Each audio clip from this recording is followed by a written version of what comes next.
kursi itu ada keterangan lebarnya dada Adam, tingginya 30 meter 60. Di dalam hadis itu bahwasanya Allah menciptakan Adam itu seperti wajahnya Allah itu sendiri. Subhanallah, itu ada hadis. Hadisnya sahih. Tingginya 30 meter 60 hasta, lebar badannya 3,5 meter. Mau nggak buku itu? Sudah nggak terbit. Kertasnya pun kertas koran. Di kopi tebalnya segini. Mau nggak?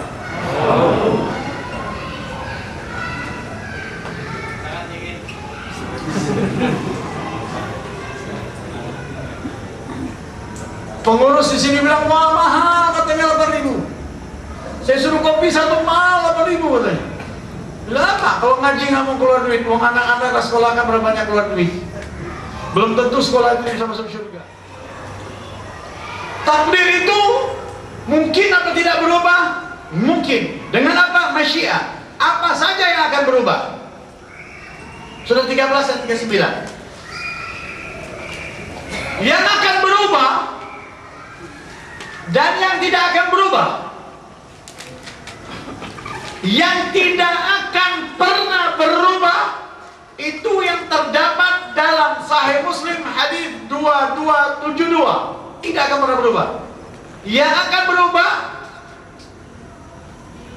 baca tafsir Ibnu Katsir.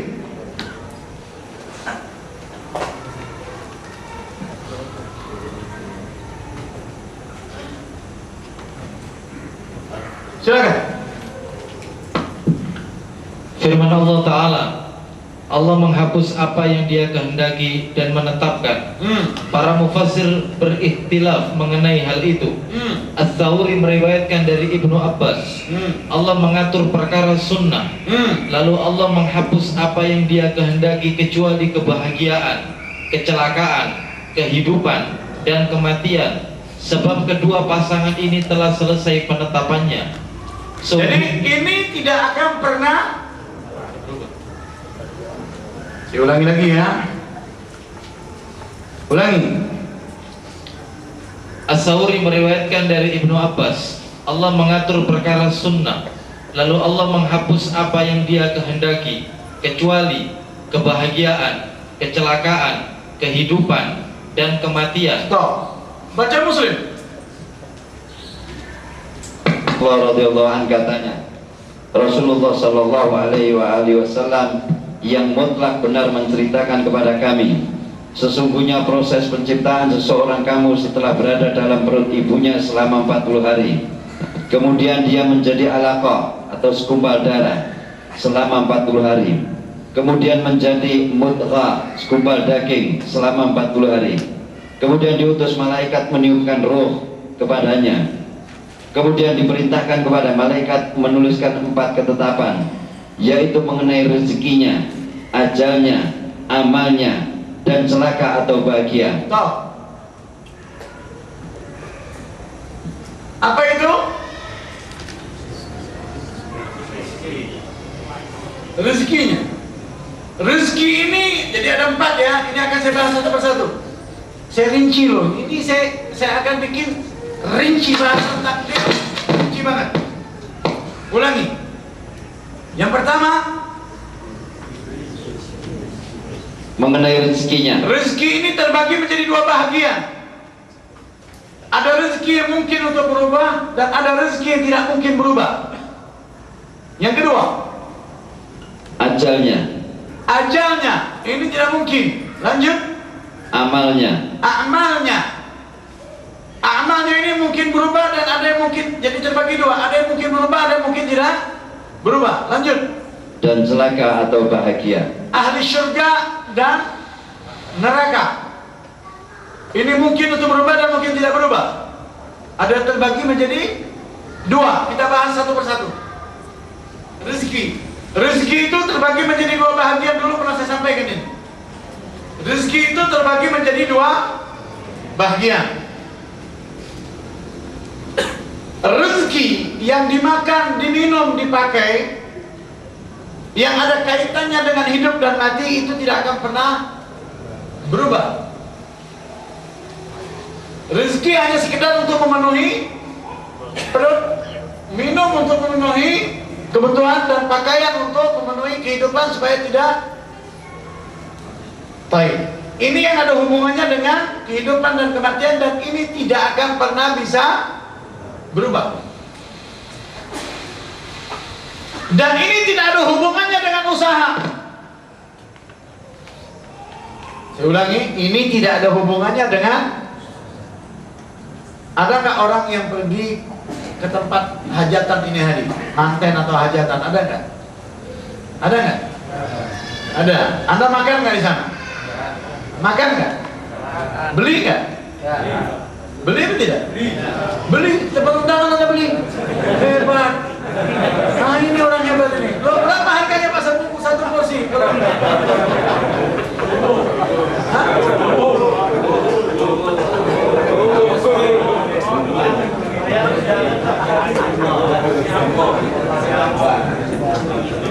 Anda nyumbang.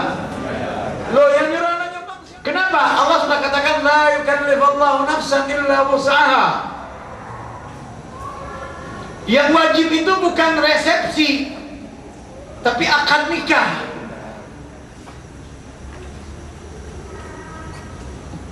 Islam telah mengajarkan seluruh kemudahan, tetapi orang di kita lebih suka yang sulit-sulit. Benar juga kata yang di atas. Kalau memang ada yang sulit, kenapa dikasih yang mudah? Dia enggak. Kalau memang ada teori sulit, kenapa dia harus dikasihkan teori yang mudah? Dipersulit saja. Sulit nggak kalau berurusan? Kalau memang ada teori sulit, kenapa diberikan masyarakat teori yang mudah? Memang ada yang sulit, pantas. Jadi padahal kalau orang diundang makan, dia tidak harus bayar. Kenapa? Karena wajibnya nikah. Jadi dibahas yang ini kacau nanti. Jadi nanti ini dibahas nih gara-gara ini. Jadi Anda keliru, dan saya kira itu disampingkan lah ya. Saya nggak mau bahas ini, nanti nggak jelas. Karena Anda beda dengan orang. Oke, kita pakai yang banyak aja. Artinya mereka berangkat pergi ke undangan itu, dia makan dan tidak bayar. Yang ditanya, ataupun Anda diundang makan teman Anda, oleh teman Anda, dia ada acara apa gitu loh, selain daripada kawinan, toh Anda makan. Ataupun Anda bertamu di rumah teman Anda, toh Anda makan. Apakah bayar? Bayar juga, nyumbang katanya gitu loh. Oke, toh tidak bayar. Untuk apa itu? Itu untuk makan supaya Anda tidak berakibat fatal, mati ujungnya kalau tidak makan. Minum di situ tidak bayar. Masalah makan dan minum itu tidak ada hubungan dengan usaha. Tetapi saya jelaskan kembali, kalau Anda untuk mendapatkan kekayaan, itu ada hubungannya dengan usaha. Dan rezeki yang Anda cari untuk ditumpuk itu bisa bertambah dan bisa berkurang, bisa datang dan bisa pergi. Kalau dia mau pergi, datang si jago merah belas, seandainya dibakar. Kalau dia mau datang di luar dugaan, tetapi bentuknya, harta yang dicari itu bentuknya dua. Kalau dia tidak siksa, dia berupa cobaan. Dalilnya surat 64 ayat 15, surat 9 ayat 55 dan 85.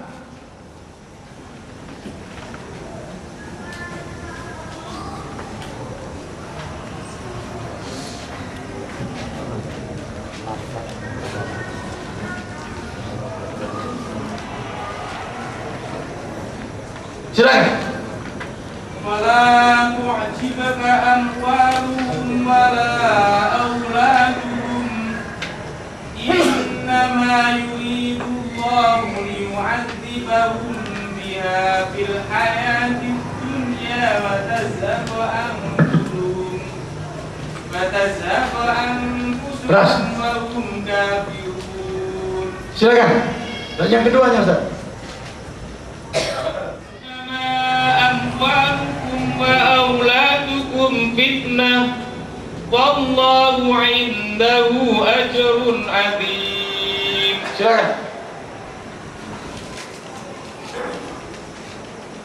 Silakan. Janganlah harta benda dan anak-anak mereka menarik hatimu. Kenapa? Sesungguhnya Allah menghendaki dengan memberi harta benda dan anak-anak itu Untuk apa? untuk menyiksa mereka Stop. Di mana? dalam kehidupan di dunia. Jadi ternyata anak dan harta itu pun bisa berupa alat siksa. Itu yang bisa pergi dan datang. Ketika dia pergi, orang tidak punya iman bisa gila dia. Ketika dia datang tanpa juga iman, dia bisa menjadi sombong, bahaya juga. Yang kedua, 64. Sesungguhnya hartamu dan anak-anakmu hanyalah cobaan bagimu. Hanya dua. Kalau dia tidak siksa cobaan, itu yang mungkin untuk bisa berubah. Kalau ditanya, adakah bisa berubah? Iya, dengan masyiah. Apa berubahnya? Datang dan pergi yang dilihat oleh mata Anda. Tiba-tiba dia bisa kaya, tiba-tiba dia bisa miskin. Berubah apa tidak? Seperti orang sakit dan sehat. Berubah atau tidak? Berubah apa tidak? Nah, itu dengan masyiah. Tetapi yang jadi masalah, sehat itu takdir apa bukan? Sehat itu takdir atau bukan? Sakit itu takdir apa bukan? Mungkinkah berubah takdir itu? Apa yang ada dalam Lauhul Mahfuz tidak mungkin bisa berubah. Tetapi dengan masyiah terjadi perubahan, bukan yang ada dalam Lauhul Mahfuz, tetapi seperti sehat dan sakit, kaya dan miskin, tua dan muda, apa dari muda kemudian tua, itu yang memungkinkan.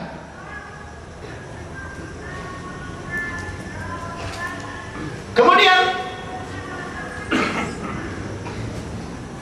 kalau ditanya mungkinkah takdir berubah? Mungkin berubah. Berubahnya dengan masyiah. Masyiah itu bergantung pada apa? Iradah. Kadar itu bergantung pada apa? Iradah juga. Mungkinkah berubah? Nah, kalaupun mungkin dengan masyiah. Tetapi celaka ataupun bahagia orang itu merupakan dua-duanya takdir Allah, qadar Allah. Dua-duanya qadar Allah. Saya kasih contoh. Adakah sesuatu yang lepas daripada ilmu Allah? Adakah sesuatu yang lepas dari qadar Allah? Tidak ada. Hanya kalau ditanya, mungkinkah berubah? Iya, dengan karena masyiah itu bergantung pada iradah. Hanya saya katakan tadi, kalau mau kaya mustahil tanpa sebab akibat, harus dengan sebab akibat. Sebab akibat itu ada yang halal, ada yang haram.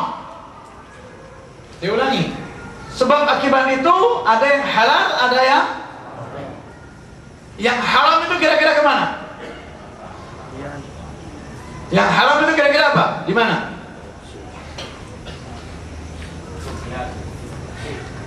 Gimana? Sebab akibat yang haram itu apa? Mencuri. Semua orang tahu yang namanya mencuri itu lintas agama mengetahui itu salah. Itu tidak benar, lintas. Bahkan orang tidak beragama pun mengatakan itu salah. Hukumannya sederhana. Kalau dia mencuri seberat emas seharga 1/4 dirham atau 1/4 dinar atau 3 dirham, dia dicuri. Itu dia dipotong tangannya, di bawah itu tidak dipotong. Tetapi ada satu sebab akibat yang haram mutlak, merusak akidah dan amal, menempatkan dia dalam neraka. Apa itu? Syirik. Untuk mencari rezeki yang muaraknya akhirnya itu bisa berupa siksa. Dia pergi ke tempat orang pintar, orang pandai. Orang pandai terbagi dua di Indonesia itu, dua-duanya iblis. Black magic dan white magic, dua-duanya iblis. Adakah berdoa untuk rezeki? Ada, sesuai dengan sunnah. Nah, jadi saya jelaskan kepada Anda bahwasanya ada sebab akibat, tetapi bermuara pada yang haram.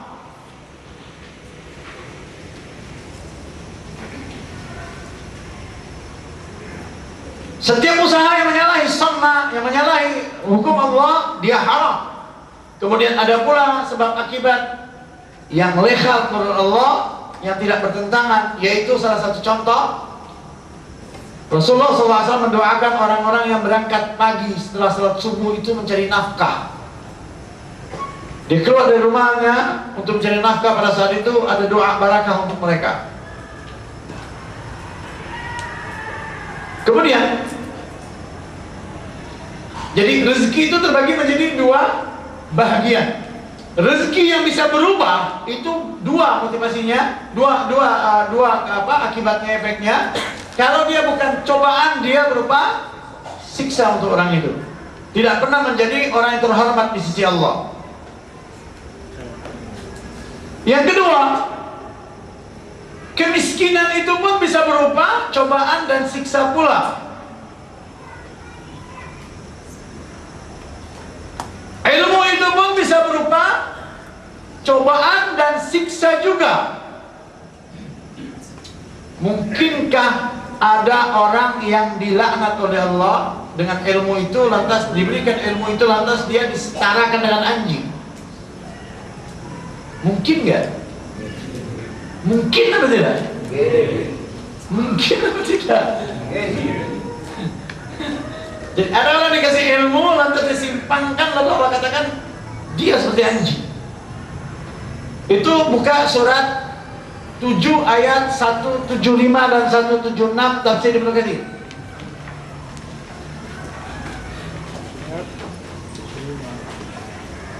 Ada Allah kasih orang ilmu, lalu orang ini membelokkan dirinya, dia melepaskan dirinya dari disiplin ilmu ini. Umat Islam itu kan terpecah jadi 73, 72 tersesat. 73, 72 tersesat, hanya satu yang tidak. Tidak ada kelompok 72 ini yang mengaku dari kelompok yang 72. Semuanya mengaku dari kelompok yang satu. Ada nggak kelompok yang mengatakan dia kelompok 72? Ada nggak? Nggak bakal diikut. Bingung nggak kita akhirnya? Jadi saya jelaskan kepada Anda, itu tidak akan pernah terjadi ya. Orang yang mengaku seperti itu pasti ketika dia kelompok ini pun dia akan mengakui dia dari kelompok yang satu. Tapi kita akan lihat. Silakan. Saat dapat tafsirnya, baca ayatnya, baca terjemah, tafsir siap langsung ya. Silakan. وَاتْلُ عَلَيْهِمْ نَبَأَ الَّذِي آتَيْنَاهُ آيَاتِنَا فَانْسَلَخَ مِنْهَا فَأَتْبَعَهُ الشَّيْطَانُ فَكَانَ مِنَ الْغَاوِينَ وَلَوْ شِئْنَا لَرَفَعْنَاهُ بِهَا وَلَكِنَّهُ أَخْلَدَ إِلَى الْأَرْضِ وَاتَّبَعَ هَوَاهُ فَمَثَلُهُ كَمَثَلِ الْكَلْبِ إِنْ تَحْمِلْ عَلَيْهِ يَلْهَثْ أَوْ تَتْرُكْهُ يَلْهَثْ ذَلِكَ مَثَلُ الْقَوْمِ الَّذِينَ كَذَّبُوا بِآيَاتِنَا. Oke ya, sebentar dulu, belum selesai, kembali ke Ustaz itu. Pegang. Seperti apakah dia Ustaz? Anjing. Karena tadi kan intah min alaihi wa in tatrukhu. Siapa yang bersifat seperti itu? Alladzina Dzalika matsalul qaumil ladzina kadzdzabu biayatina. Siapa dia? Alladzina kadzdzabu biayatina. Siapa contoh? Bagaimana kita menyikapi orang ini? Faqasusil qasas la'allahum yatafakkarun. Baca terjemahnya. Dan bacakanlah kepada mereka berita orang yang telah kami berikan kepadanya ayat-ayat kami. Jadi orang yang telah diberikan oleh Allah ayat-ayatnya itu orang alim atau bukan? Ulama atau bukan? Lalu Pengetahuan tentang isi Alkitab. baik, lalu Kemudian dia melepaskan diri daripada ayat-ayat itu. dia lepaskan dirinya dari ayat-ayat itu, dia lepaskan dirinya dari disiplin ilmu itu. Dia pakai ilmu itu tapi dia lepaskan dirinya dari disiplin ilmu. Banyak nggak? Liberal itu seperti itu.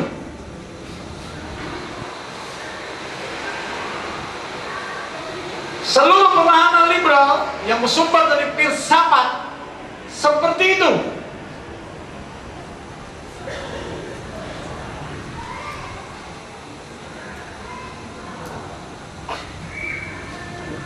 Dia ambil Al-Quran untuk membenarkan pemikiran dia, lalu dia lepaskan dari inti yang sebenarnya.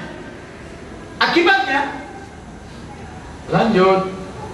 Lalu dia diikuti oleh setan. Akibatnya dia pun diikuti. Siapa yang mengirim syaitan? Siapa yang mengirim? Mana dalilnya? Kalau saya katakan ya, ente antum tidak boleh mengatakan sesuatu terhadap Allah tanpa ada dasar ilmu. Haram. Dosa itu lebih besar daripada dosa syirik. Saya ulangi, dosa itu lebih besar, lebih parah daripada dosa syirik.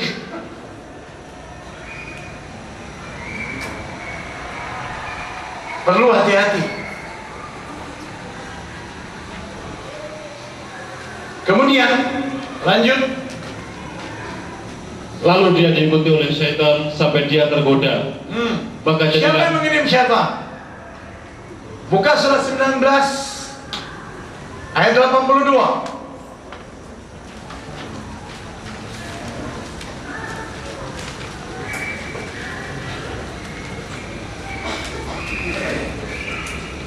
Silakan coba dibaca.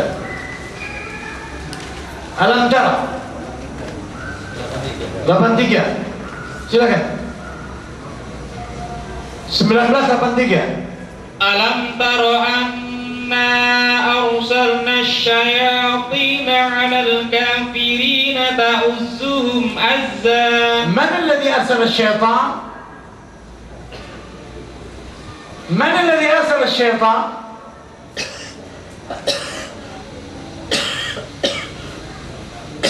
siapa Ustaz? Al-kafir. Ya, من الذي أرسل الشيطان على من كفر؟ Siapa yang mengirim syaitan? Jadi kafir itu ada dua arti, ada pengertian bahasa, logah, ada pengertian syar'i. Kafir secara bahasa setiap orang menutup diri dari kebenaran itu kafir. Kafir, kafara, menutupi.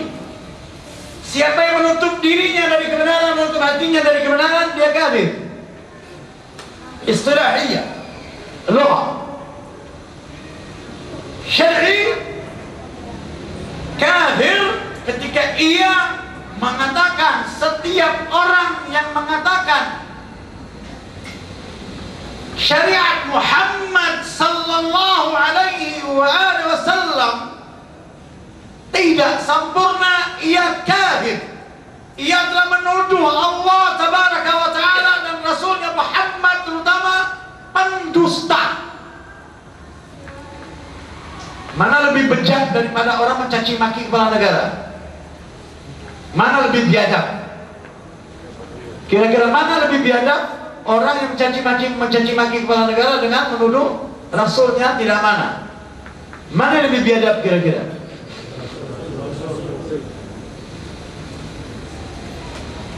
Saya ulangi ya.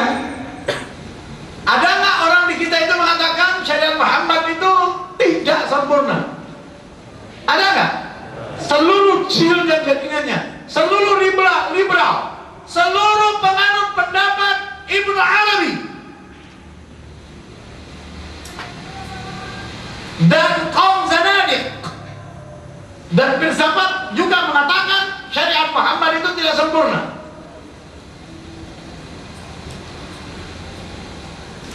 Padahal dalam Al-Quran jelas-jelas Allah mengatakan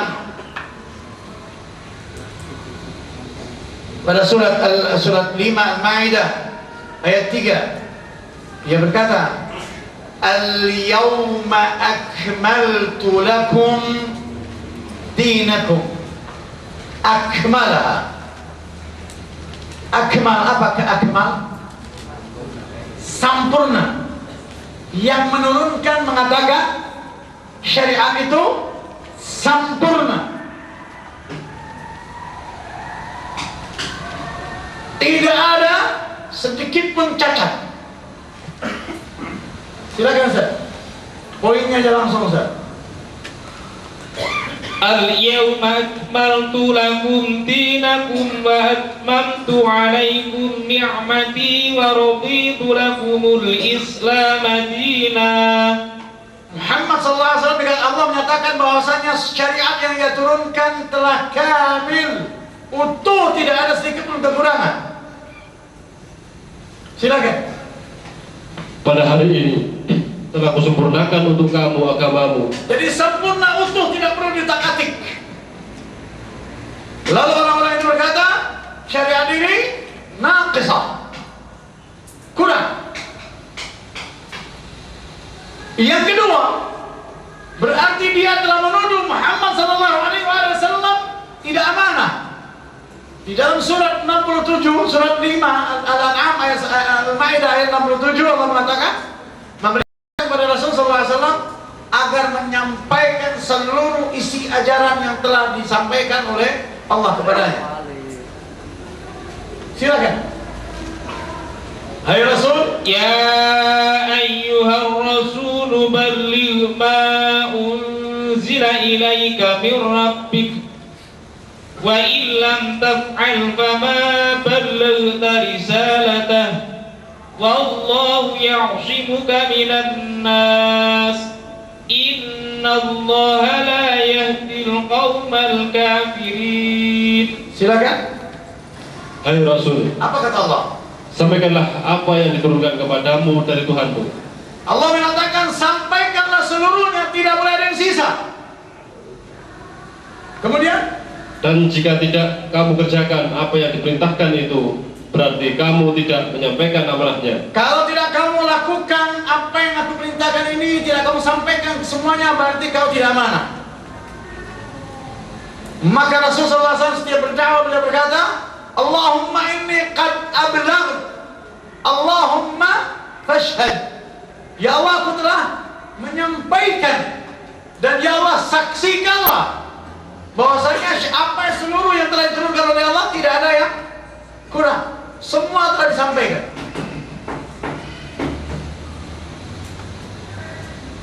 Kemudian kita lihat lagi, lanjut. Allah memelihara kamu dari gangguan manusia. Risalah ini ketika disampaikan, risiko Muhammad SAW bisa terbunuh. Lalu kenapa Muhammad SAW tidak terbunuh? Kenapa?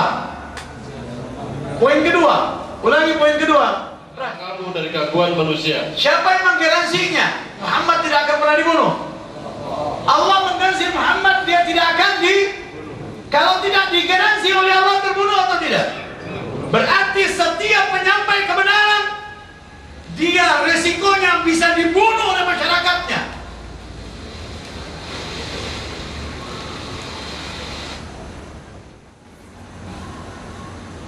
Itu resiko.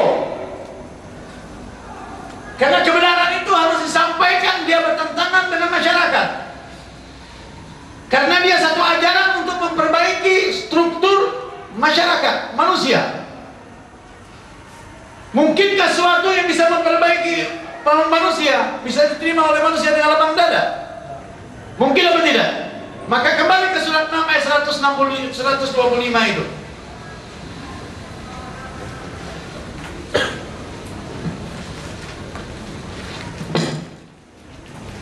Barang siapa yang Allah menghendaki akan memberikan kepadanya petunjuk. Apa yang terjadi? niscaya dia melapangkan dadanya untuk memeluk agama Islam. Baik. Jadi setiap muslim dia telah mendapatkan petunjuk Allah. Berarti dia telah mendapatkan hidayah dari Allah. Lalu yang tidak, dan barang siapa yang dikehendaki Allah kesesatannya, niscaya Allah menjadikan dadanya sesak lagi sempit.